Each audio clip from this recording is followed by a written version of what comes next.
সাংবাদিক বন্ধুসকল আৰু লগতে মোৰ কেন্দ্ৰীয় সমিতিৰ সন্মানীয় বিষয়ববীয়াসকল, কোকৰাঝাৰ জিলা সমিতিৰ নৱগঠিত সভাপতি সম্পাদক তথা বিভিন্ন জিলাৰ পৰা আহিব পৰা জিলাৰ কেন্দ্ৰীয় ব্যক্তিসকল, আজি আপোনালোকৰ জৰিয়তে আমি অসম চৰকাৰ এটা আহ্বান জনাব বিচাৰিছোঁ তথা কিছুমান কথাত আমি আদৰণি জনাব বিচাৰিছোঁ।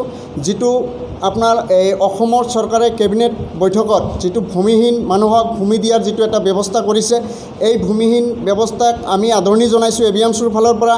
আৰু কেবিনেট বৈঠকে আৰু এটা বস্তু তাতে উল্লেখ কৰিছে, যিটো যিসকল PMAY ঘৰ পাব তেখেতসকলক 50,000কৈ এটা আঁচনি ঘোষণা কৰিছে। আমি দাবী জনাইছোঁ, হয় 50,000 টকাটো আমি আদৰণি জনাইছোঁ। লগতে আজিৰ ডেটত 50,000 টকাত মাটি পোৱা যায় নে নাযায় এই কথাখিনি চৰকাৰে জানে। গতিকে আমি তেখেতসকলক চৰকাৰক আহ্বান জনাইছোঁ যাতে 50,000ৰ জেগাত কমচে কম 1 লাখ টকা এটা নিৰ্ধাৰণ কৰি দিয়ে। আৰু এটা কথা যে আপোনালোকে জানে, যিটো আমাৰ এই সংবিধানৰ যিটো অসম চুক্তিৰ 6 নম্বৰ দফা কাৰ্যকৰী কৰিবলৈ যোৱা হৈছে, তাৰ কাৰণে এটা উচ্চস্তৰীয় সমিতি এটা গঠন কৰি দিয়া হৈছে। সেই সমিতিয়ে আজিৰ ডেটত বহুতখিনি কাম আগবাঢ়িছে। এইখিনিতে আমাৰ ABMCৰ ফালৰ পৰা তথা সমগ্ৰ অসমৰ মাইনৰিটি মানুহৰ ফালৰ পৰা আমি এটা কথাই উত্থাপন কৰিব বিচাৰিছোঁ।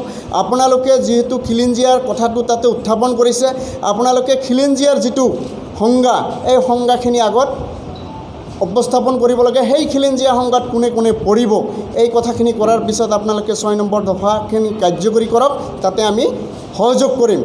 অন্যথা আপোনালোকে চাওক, খিলঞ্জীয়াৰ সংজ্ঞা অবিহনে 6 নম্বৰ দফা কাৰ্যকৰী কৰিব গ'লে অসমত যিমান জনগোষ্ঠী আছে তেখেতসকলৰ মই যিখিনি অনুভৱ কৰিছোঁ, কিছু সংখ্যক যে বাদ পৰি থাকিব তাতে কোনো বাধা নাই, যে বাদ পৰিবই। গতিকে এই কোনখিনি মানুহ বাদ পৰিব, এই বাদ পৰা মানুহখিনিক আপোনালোকে ইণ্ডিকেট কৰি আমাক দেখাই দিব লাগে। চৰকাৰৰ প্ৰতি মুকলি প্ৰত্যাহ্বান, আপোনালোকে দুটাতকৈ অধিক সন্তান থকা ব্যক্তিক চাকৰি দিব নালাগে। যিখিনি মানুহৰ দুটাতকৈ কম সন্তান আছে বা যিখিনি শিক্ষিত নিবনুৱা এতিয়াও অসমত বিৰাজমান হৈ আছে, এইখিনিক আগতে আপোনালোকে সংস্থাপন দিয়াৰ ব্যৱস্থা কৰক। আৰু এনেকৈ ভয় ভাবুকি দেখুৱাই আপুনি জন্ম নিয়ন্ত্ৰণ কেতিয়াও কৰিব নোৱাৰে। জন্ম নিয়ন্ত্ৰণ যদি কৰিবলগীয়া হয়, প্ৰথমতে সেই অঞ্চলসমূহ আপুনি নিৰ্দিষ্টভাৱে এটা চিহ্নিত কৰি লওক, কোন কোন অঞ্চলত জনসংখ্যাৰ বৃদ্ধি হৈছে। গতিকে চৰকাৰে কেৱল মাত্ৰ সহজ সৰল মানুহখিনিক ভয় ভাবুকি দেখুৱাই জনসংখ্যা নিয়ন্ত্ৰণ কৰিব যোৱা কথাটো মুঠেই গ্ৰহণযোগ্য হ'ব নোৱাৰে। এনেকুৱা নীতিক আমি ABMCয়ে ধিক্কাৰ দিছোঁ। সমান্তৰালভাৱে জনসংখ্যা নিয়ন্ত্ৰণ বৃদ্ধি কৰাৰ ক্ষেত্ৰত চৰকাৰৰ যিখিনি কৰণীয়, শিক্ষাৰ দিশতে হওক, আন্তঃগাঁথনি হওক, আৰ্থসামাজিক হওক, এই দিশসমূহতো চৰকাৰে বলিষ্ঠভাৱে কাৰ্যকৰী কৰাৰ কাৰণে আমি আহ্বান জনাইছোঁ। দ্বিতীয় কথাটো হৈছে, অসম চৰকাৰৰ কেবিনেট বৈঠকত সিদ্ধান্ত গ্ৰহণ কৰা হ'ল যে ভূমিহীন লোকক 3 বিঘাকৈ ভূমি দিয়া হ'ব। যিবিলাক ব্যক্তিয়ে আয়ৰ ঘৰ আবণ্টিত হৈছে, যাৰ ভূমি নাই, তেওঁলোকক 50,000 টকাকৈ দিয়া হ'ব। শেষত এটা লাইন তেওঁলোকে কৈ দিলে যে কেৱল মাত্ৰ খিলঞ্জীয়াৰ কাৰণে দিয়া হ'ব। আশ্চৰ্যকৰ বিষয় এইটোৱেই, আজিৰ তাৰিখত অসমত কোনটো জাতি জনগোষ্ঠী খিলঞ্জীয়াৰ অন্তৰ্ভুক্ত, এই কথাটো কিন্তু আজিৰ তাৰিখত সৰ্বজন স্বীকৃত কোনো সংজ্ঞা নাই। গতিকে আজিৰ এই সংবাদমেলৰ জৰিয়তে পোনছাতে অসম চৰকাৰক আৰু অসম চৰকাৰৰ বিষয়ববীয়াক আমি দাবী উত্থাপন কৰিছোঁ। প্ৰথমতে খিলঞ্জীয়াৰ যিটো সংজ্ঞা, এইটো আপোনালোকে নিৰ্ধাৰণ কৰি লওক।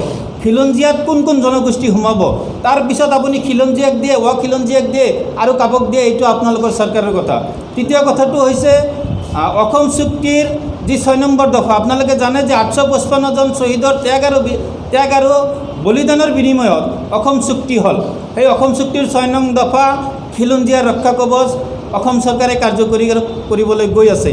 এতিয়া কথা হৈছে, তাতো এটা কথাই আহি পৰিছে যে খিলঞ্জীয়া ৰক্ষা কৱচ, যিহেতু আজিৰ তাৰিখত সৰ্বজন স্বীকৃত খিলঞ্জীয়াৰ সংজ্ঞা নিৰূপণ নহ'ল, তেনে ক্ষেত্ৰত খিলঞ্জীয়াৰ কেনেকৈ ৰক্ষা কৱচ দিয়া হ'ব, এই ক্ষেত্ৰতো আমি চৰকাৰৰ প্ৰতি মুকলি প্ৰত্যাহ্বান জনাইছোঁ আৰু চৰকাৰৰ ওচৰত দাবী জনাইছোঁ যে খিলঞ্জীয়াৰ যি সংজ্ঞা সেয়া নিৰ্দিষ্ট কৰি আপোনালোকে ৰাজহুৱা কৰক।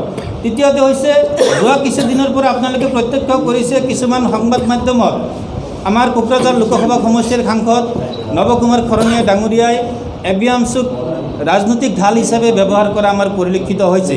এয়া কেতিয়াও গ্ৰহণযোগ্য হ'ব নোৱাৰে। ABMC এটা স্বতন্ত্ৰ অৰাজনৈতিক ছাত্ৰ সংগঠন। ABMC BTC অঞ্চলৰ সংখ্যালঘু ৰাইজৰ লগতে বিভিন্ন জাতি জনগোষ্ঠীৰ ৰাইজক সুৰক্ষা দিয়াৰ ক্ষেত্ৰত, তেওঁলোকৰ আৰ্থিক ন্যায় প্ৰাপ্তিৰ ক্ষেত্ৰত যি আন্দোলন ধাৰা অব্যাহত ৰাখিছে সেয়া থাকিব, ভৱিষ্যতেও আমি কৰি যাম। আজিৰ এই সংবাদমেলৰ জৰিয়তে সাংসদ নৱকুমাৰ শৰণীয়া ডাঙৰীয়াক ABMCক যাতে ৰাজনৈতিক ঢাল হিচাপে ব্যৱহাৰ নকৰে তাৰ কাৰণে তেখেতক সকীয়াই দিছোঁ আৰু আহ্বান জনাইছোঁ, আপুনি এজন সাংসদ, আপুনি আপোনাৰ সমষ্টিৰ উন্নয়নৰ কথা চিন্তা কৰা বাদ দি কেৱল মাত্ৰ ৰাজনৈতিক বোকা ছটিওৱাৰ যি ষড়যন্ত্ৰ সেইটো বন্ধ কৰি সমষ্টিৰ উন্নয়নৰ কথা চিন্তা কৰক।